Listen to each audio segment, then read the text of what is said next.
joining us now with some answers to the questions that a lot of you have, ICE Director Todd Lyons. Todd, thank you for being back. Thanks, Peter. Good seeing you. So let's start in Portland, where the police chief was crying while admitting that 2 illegal immigrants who were shot by ICE this week have ties to Tren de Aragua, TDA. It saddens me that we even have to qualify these remarks, because I understand, or at least have attempted to understand through your voices, your concern, your fear, your anger. Director Lyons, what's he crying about? You know, Peter, I have no idea what he's crying about.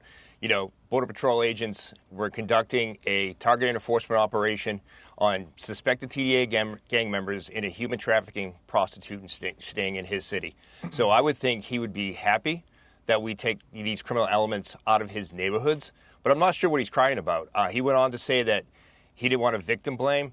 There were criminals in this situation, not victims. And if you use a 3,000 to 4,000 pound vehicle to attempt to ram a law enforcement officer, whether it's one of his officers, state police, or a Border Patrol agent, there's going to be consequences. And we're happy that we're taking 2 TDA gang members, which TDA is a known suspected terrorist organization now, out of the community. And moving on to Minneapolis, there's this video that most people watching have seen, but we are going to put it up on the screen. It's the officer's point of view taken by an iPhone. He's got an iPhone in one hand and a gun in the other hand. Why no body cam? So we're still in the process of deploying body cameras for all law enforcement officers. Unfortunately, in the last administration, we didn't have the funding. Only our special response team had that. But the officer made that decision, his team, that they were going to arrest agitators that day. That's why he was recording. You know, as you can see in that video, he was documenting the license plate, documenting the area.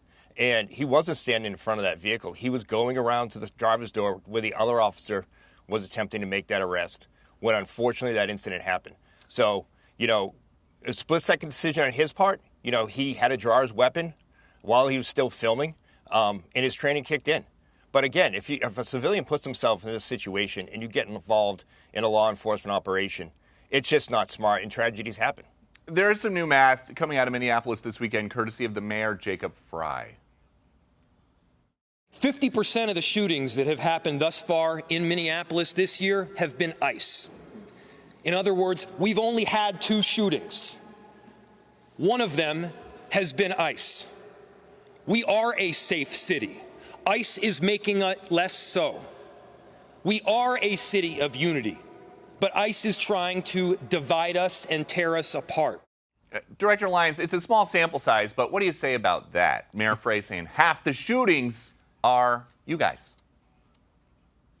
You know, to me, that's just, again, this heated political rhetoric that just doesn't need to be. You know, no law enforcement officer wants to be involved in any type of deadly force situation. And like I've always said since the beginning of this, you know, our hearts and minds and prayers go out to all that were involved in the situation. But to categorically, you know, say that more than half of the shootings are now because of us, that's ridiculous. And to your point about the rhetoric, lawmakers in Washington never like to let a good crisis go to waste. There have been a lot of hot takes in the last couple days, like this one. I understand that Vice President Vance believes that shooting a young mother of 3 in the face 3 times is an acceptable America that he wants to live in, and I do not. And that is a fundamental difference between Vice President Vance and I. I do not believe that the American people should be assassinated in the street. A lot of Democrats say that they think that is what happened, that this woman was assassinated in the street. What do you say to them? So what I just say to them is, obviously, look at the video, look at the situation. It wasn't an assassination. That law enforcement officer had milliseconds, if not short time, to make a decision to save his life and his other fellow agents. So it wasn't an assassination. And again, you know, I think a lot of the political rhetoric is where we're at right now in the first place. There's just so much attacks on ICE, you know, and unfortunately it does come from a lot of elected officials. We would much rather work with elected officials to hold individuals accountable that are doxing agents, threatening agents, et cetera. But instead for, you know, elected officials to call upon the impediment of ICE, to resist ICE, that just only stokes these fires and gets these individuals who aren't, you know, trying to do the right thing when it comes to ICE, gets them fired up more. And Democrats keep claiming that your officers are terrorizing their cities. In Minneapolis, a city council member is actually saying now city leadership is exploring every possible avenue to end ICE activity in Minneapolis. Can they do that? No, Peter, they can't. And, you know, everyone keeps saying about ICE out of Minnesota. ICE has been in Minnesota since the inception of DHS, and even before that under DOJ when we were INS. So we've always been conducting immigration enforcement in all 50 states.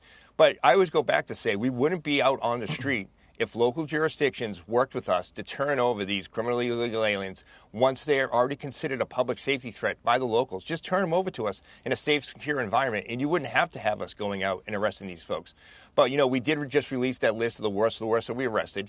You know, we arrested someone that fled the state of Connecticut on a warrant for a rape of a child to hide in plain sight in Minneapolis, and he was also wanted for murder in his home country. So I would think people would be happy and excited that those are the individuals who were taken off the streets. I don't know why anybody in their right mind would champion that type of individual.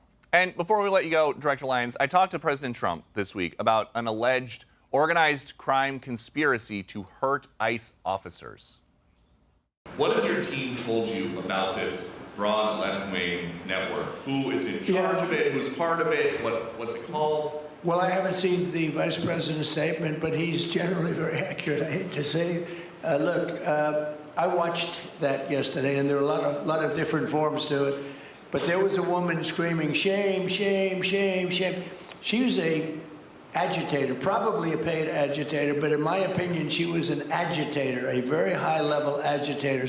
Director Lyons, what have you been told about this left-wing network the White House is talking about that is threatening ICE officers nationwide? Well, Peter, ICE, Homeland Security Investigations and the FBI, we're actively investigating many groups all across the U.S. now that are actively targeting ICE officers and agents and other federal partners in their day-to-day mission. So we do believe there's a criminal conspiracy going on. We are working with all of our federal partners to try to track down the funding, the leadership of these groups, because, you know, we would see time and time again ICE officers and agents would be doing an operation, and within seconds to minutes, all of a sudden, there's 50, 60 protesters on that site. So there's an active group out there that is criminally based that's, you know, impeding and causing these operations. All right, Director Todd Lyons, thank you very much for being here. Great seeing you, Peter. Thank you. Click here to subscribe to the Fox News YouTube page to catch our hottest interviews and most compelling analysis. You won't get it anywhere else.